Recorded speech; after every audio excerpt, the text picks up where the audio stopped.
Bom dia, meus amados. Vamos agora para o capítulo 14 do livro de Atos. Vamos ler só os 7 primeiros versículos.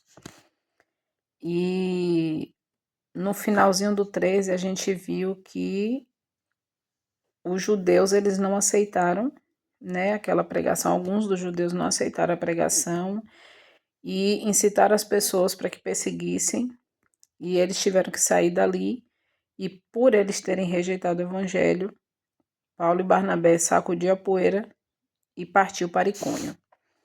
E aqui fala que eles saíram, estavam cheios de alegria do Espírito Santo. Aí no verso 14 começa dizendo: aconteceu que em Icônio eles entraram junto na sinagoga dos judeus e falaram de tal modo que creu uma grande multidão de judeus e também de gregos. Mas os judeus incrédulos incitaram os gentios e contaminaram a mente deles contra os irmãos.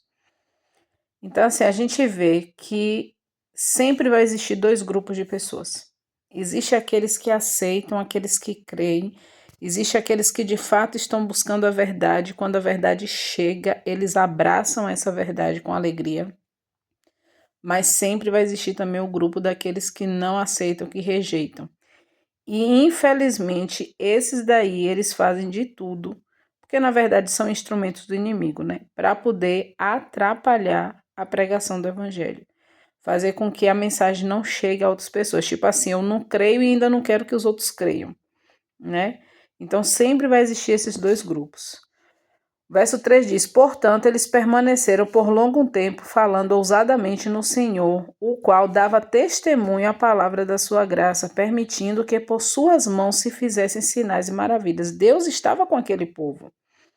E ainda assim, mesmo em meio à perseguição, Deus ainda permitia que eles fossem ali usados e o nome de Deus fosse engrandecido no meio daquelas pessoas. Mas a multidão da cidade estava dividida. Uma parte estava com os judeus e a outra parte estava com os apóstolos.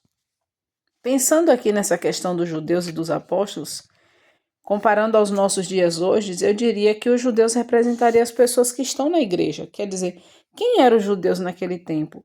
Era por meio de quem Deus deveria abençoar outras pessoas.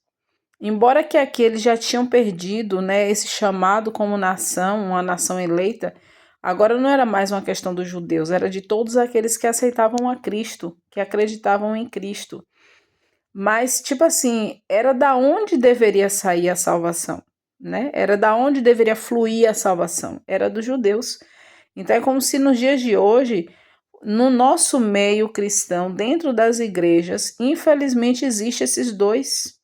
Como Jesus mesmo falou, existe o joio, existe o trigo, e eu não tenho como definir quem é joio e quem é trigo. Eu preciso cuidar de mim para que eu seja trigo e não joio, para que eu esteja do lado daqueles que abraçam a verdade e que pregam essa verdade, e não do lado daqueles que levantam motim contra a palavra de Deus, contra a obra que Deus está realizando. Verso 5: e havendo um motim, tanto dos gentios como também dos judeus, com os seus governantes, para os insultarem e apedrejarem. Tomando conhecimento distos, fugiram para Listra e Derbe, cidades de Licaônia, e para a região circunvizinha.